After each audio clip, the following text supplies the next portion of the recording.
जगद्गुरू तुकाराम महाराजांचा पालखी सोहळा यवतमध्ये मुक्कामी विसवतोय आणि सालाबादप्रमाणे या ठिकाणी तुम्ही भाकऱ्या करता इथे येता देखील भाकरी थापण्याचा आनंद तुम्ही घेतलाय. वारकऱ्यांसाठी भाकरी थापली, काय भावना आहे? रामकृष्ण हरी. आपण सगळे पांडुरंगावर प्रचंड प्रेम करणारे त्याचे भक्त.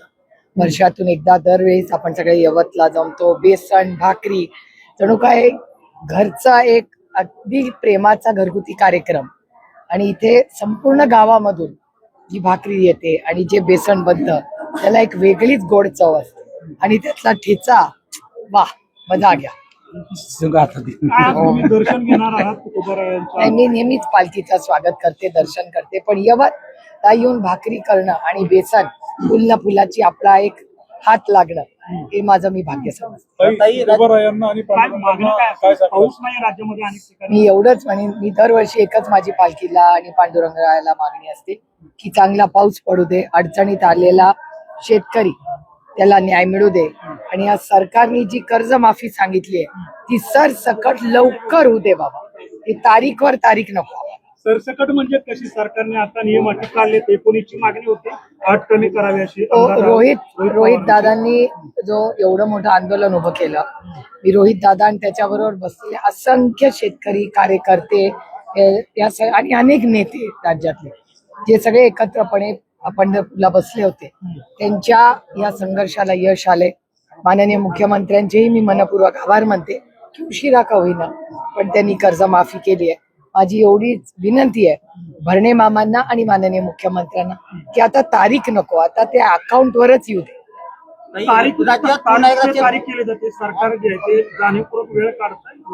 नाही, आता एकदा पुन्हा एकदा मुख्यमंत्री म्हणालेत की लवकर होईल, त्याच्यामुळे आपण मुख्यमंत्री आणि भरणे मामांवर विश्वास टाकूया.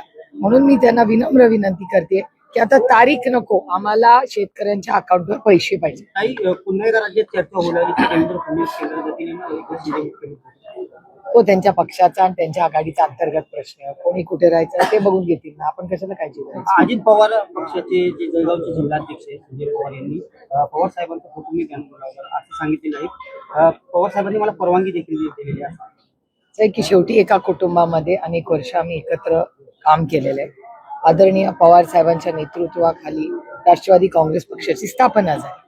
3 वर्षापूर्वी काही कटू अशा घटना झाल्या, त्या आता सगळे विसरूया आणि मला असं वाटतं राज्याच्या सेवेसाठी सगळे आपण कामाला लागूया. आता दादाही नाही राहिला, आता कशाला ते सगळं जुनं उन्हा धुणं काढत बसायची. त्यांनी एक निर्णय घेतलाय, त्यांना माझ्या शुभेच्छा आहेत. आम्ही एक निर्णय घेतला तर आम्ही आपल्या राज्याच्या सेवेसाठी आम्ही काम करत आहोत. ते जिथे आहेत तिथे ते खुश आहेत, आम्ही जिथे आहोत तिथे आम्ही समाधानी. काही दिवसांपूर्वी काँग्रेससोबत राष्ट्रवादी काँग्रेस पक्ष काँग्रेसमध्ये जाणार होता, मग भारतीय जनता पक्षात जाणार होता, मग शिवसेनेत जाणार होता. आता फक्त मनसे राहिली आहे. तर आम्ही असा निर्णय घेतलाय की आता इथे नको, आपण आमची चेष्टा करून ठेवली आहे या प्रसार माध्यमाच्या सूत्रांनी. हे दुर्दैव आहे की माध्यमांना सांगितलेल्या सूत्रांना राज्याचं आणि या जबाबदारीचं गांभीर्य नाहीये. आम्ही फार निष्ठेने आम्ही लोकांची सेवा म्हणून राजकारणात आलोय. उगाच पक्ष बदललं ह्या सगळ्या गडबडींसाठी नाही. आज राज्यासमोर फार मोठी आव्हान आहे. कर्जमाफीचा मोठा प्रश्न आहे. 80 लाख ते 1 कोटी महिलांना ज्या लाडक्या बहिणी आहेत त्यांना पैसे मिळत नाहीयेत. हिंजवडी वगैरे अनेक ठिकाणी तुम्ही गेला तिथे नोकऱ्या कमी होत आहेत. आज महाराष्ट्रात अनेक ठिकाणी अतिवृष्टी झाली आहे, तर काही ठिकाणी दुष्काळ आहे.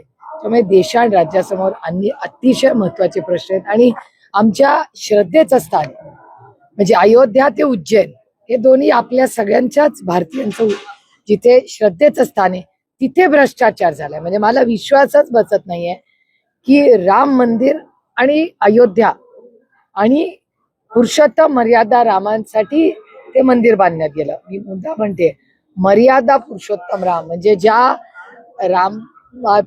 रामांनी आपल्याला मर्यादा काय, त्या प्रभू श्री रामांनी आपल्याला मर्यादा काय हे शिकवलं.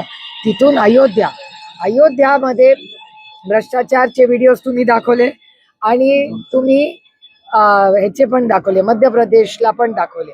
आता मला सांगा अयोध्येला जर भ्रष्टाचार असेल तर काय बोलायचं आता तुम्ही मला सांगा. हे प्रचंड अस्वस्थ करणारी गोष्ट आहे आणि दुःख वाटतं आम्हाला. म्हणजे उज्जैनला भ्रष्टाचार आमचं श्रद्धास्थान, अयोध्येला भ्रष्टाचार आमचं श्रद्धास्थान, काँग्रेस पक्ष आणि राष्ट्रवादीवर भ्रष्टाचाराचे आरोप याच भारतीय जनता पक्षाने केलेला आणि आज आमच्यावर असले तरी आरोप केले नव्हते आणि जे वाजले जे काय भ्रष्टाचाराचे आरोप केले त्याच्यावर अर्धे जास्त लोक आज भारतीय जनता पक्षाच्या मित्र पक्षात आहेत आणि आरोप सगळे बंद झालेले आहेत.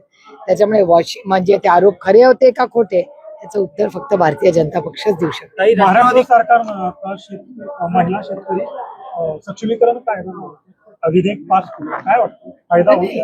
बघा, कुठलेही विधेयक पास केलं राज्याच्या हिताचं असेल तर अर्थातच आम्ही त्याच्या बाजूने येतात. कोणाचंही सरकार असेल अच्छे को अच्छा बोलना चाहिए, पण नुसती विधेयक पास होऊन काम होणार नाही, त्याच्यावर अंमलबजावणी होऊ द्यायला पाहिजे. जसं आपला शेतकऱ्यांची कर्जमाफी तारीख पे तारीख ना, तसंच आमच्या या महिलांना जसं लाडकी बहीण योजनेमध्ये 80 लाख ते 1 कोटी महिला ह्या भरडल्या गेल्या ना, आज कुठे त्यांना पैसे मिळतात? काही हजार बजरंग सोनवणे यांच्या मुलाला खुनाच्या आरोपामध्ये आता मोर्चा काढण्यात आला, त्याला अटक करावी अशी देखील मागणी करण्यात आली. याकडे कसं पाहतो? हे दुर्दैव आहे की इतकं गलिच्छ राजकारण तिथे होतं. हे दुर्दैव आहे.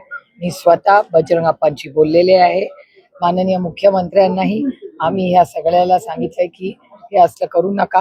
माझा विश्वास आहे की पोलीस यंत्रणा न्याय देईल आणि राष्ट्रवादी काँग्रेस पक्ष आणि पवार कुटुंब हे 100% नाही 1000% बजरंग अप्पांच्या मागे खंबीरपणे उभं राहील आणि या गलिच्छ राजकारणाला आम्ही ताकदीने मोडून काढू. पवार कुटुंबात सगळे चौघडे कोणाला वाटतं? पार्थ पवारांचा साखरपुडा साध्या पद्धतीने होतंय.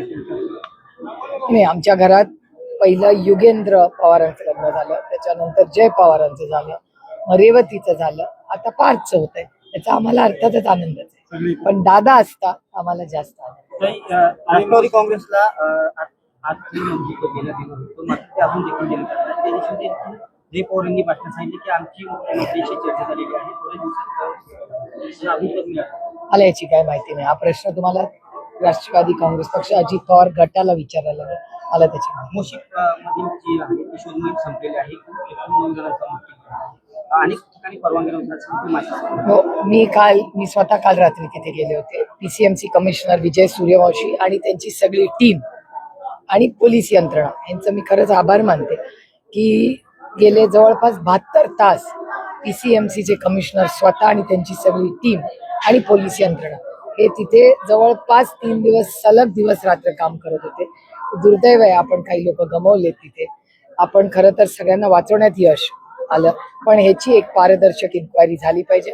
मी माननीय मुख्यमंत्र्यांना ऑलरेडी विनंती केली आहे की याच्यावर एक SIT बसवा की अशी घटना झालीच कशी, आणि जर अशी घटना झाली असेल तर एवढी मोठी इमारत होत असताना कसं कुणाचं लक्ष नव्हतं. त्याच्यामुळे ह्या ज्या इमारती अशा आहेत याचा एक ऑडिट झालं पाहिजे आणि अशी घटना परत होता कामा नये याची खबरदारी प्रशासनाने घेतली.